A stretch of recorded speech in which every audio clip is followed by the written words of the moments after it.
Mr. Carney, why did you lie about moving Brookfield's headquarters to New York? Why are you using police resources to help yourself get elected, Mark? Keean Bexte here for Juno News outside of Mark Carney's event, which lasted 2 hours. He dipped into Calgary just so that he could dip into the wallets of Calgarians, liberal donors who are willing to help fund his campaign and really his coronation, I suppose, to become not just liberal leader, but Prime Minister of this country.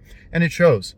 The RCMP are doing their level best to protect Mark Carney from answering any questions at all. He says he holds scrums with the media, but really it's just the mainstream media and any media that they know will not ask prickly questions, or media that will just talk about themselves and make no sense. Sir, my concern is I'm just concerned about the team Canada. I love Canada.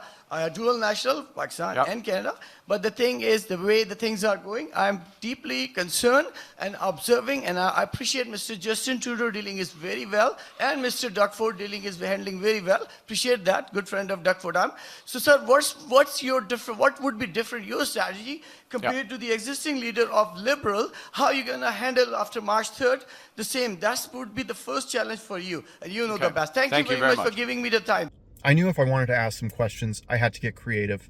So I ended up waiting between two cars here at the Mark Carney event, squatted down for 2 hours waiting just for the right moment to pounce.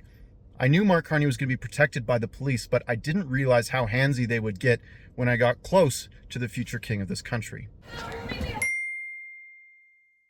Mr. Carney, why did you lie about moving Brookfield's headquarters to New York?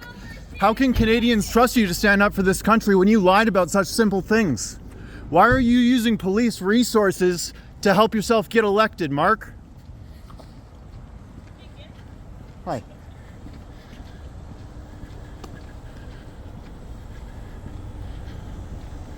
Mark Carney again, running away from basic questions. Why did he lie about where the headquarters of Brookfield were? Why will he not become accountable to Canadians and tell us where his investments are? Looks like he's parked up ahead.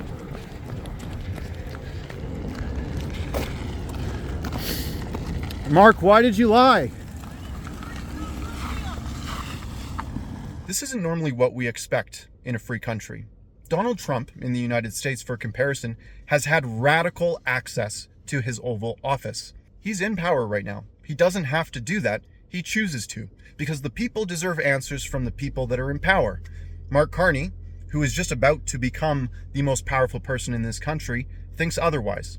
Before he's even in power, he is using the tools of the state to protect himself from any sorts of accountability. Now, this kind of accountability isn't just answering questions from journalists like me. The accountability we need to see from Mark Carney is a detailed explanation of where his investments are, what boards he sits on, and where his conflicts of interest may lie. Mark Carney is bending the rules, not quite breaking them, but he's taking advantage of them to make sure that Canadians know as little as possible about this world banker before he is installed in the halls of power. It's a disgrace, and it's not how Canada should operate. For Juno News, I'm Keean Bexte.